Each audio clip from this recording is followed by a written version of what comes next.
राधे राधे दोस्तों, भजनों की माला में आपका स्वागत है। मैं आज आपको माह मास का 27वां अध्याय सुनाने जा रही हूँ। पथिक ब्राह्मण ने उत्सुकता पूर्वक प्रेत से आग्रह किया कि वह सारस के वचन उसे सुनाए। प्रेत बोला, हे ब्राह्मण, इसी पर्वत खंड के मध्य गुही नामक एक नदी बहती है। वह एक पहाड़ी नदी है। उसमें अथाह जल है तथा उसका जल अत्यंत निर्मल है। उस नदी के दोनों किनारों पर जामुन के अनेक आकर्षक पेड़ हैं तथा उसके किनारों पर हाथियों के झुंड विचरण करते रहते हैं। एक दिवस मैं थक कर चूर एक वृक्ष के निकट झाड़ीदार स्थान पर विचरण कर रहा था कि मुझे दूर नदी तट पर एक सारस दंपति दिखाई दिए।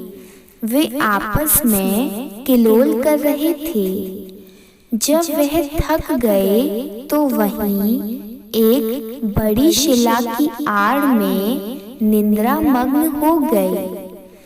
जिस समय वे निंद्रस मग्न थे, एक लाल मुख वाला विशाल बंदर अपनी पूंछ फटकारता हुआ उधर से निकला।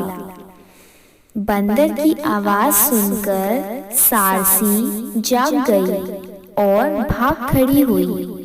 निकट के तमाम पक्षी भी भय से चीखते हुए भाग गए, परंतु सारस की निंद्रा भंग नहीं हुई।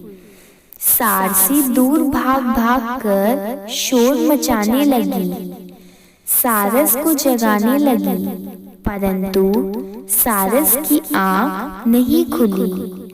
लाल बंदर ने अचानक सारस को देखा और उसको जोर से पकड़ लिया।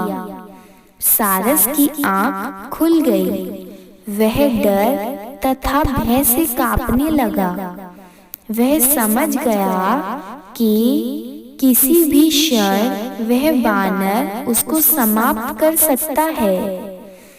वह सारस वस्तुतः पूर्व जन्म में उच्च योनि में ब्राह्मण कुल में उत्पन्न हुआ था तथा वह बंदर भी उच्च राज्य कुल में उत्पन्न हुआ था।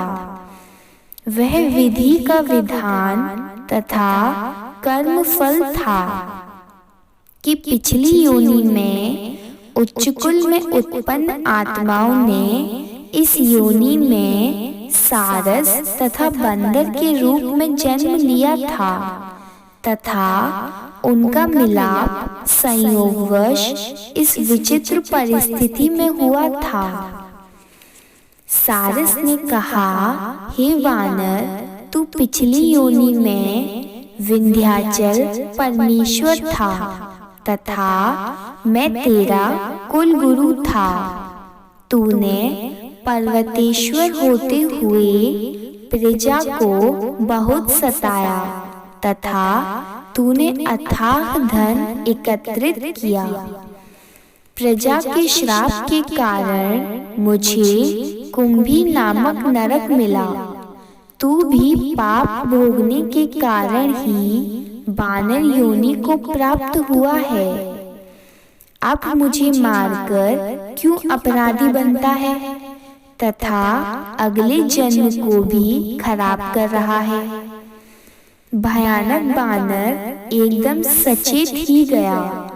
उसने सारस को अपने बंधन से मुक्त कर दिया और बोला, हे सारस, यदि तू सत्य बोलता है तो स्पष्ट बता कि क्या कारण था तुझे ब्राह्मण कुल में उत्पन्न होने के पश्चात भी इस जन्म में सारस योनि को प्राप्त हुआ है।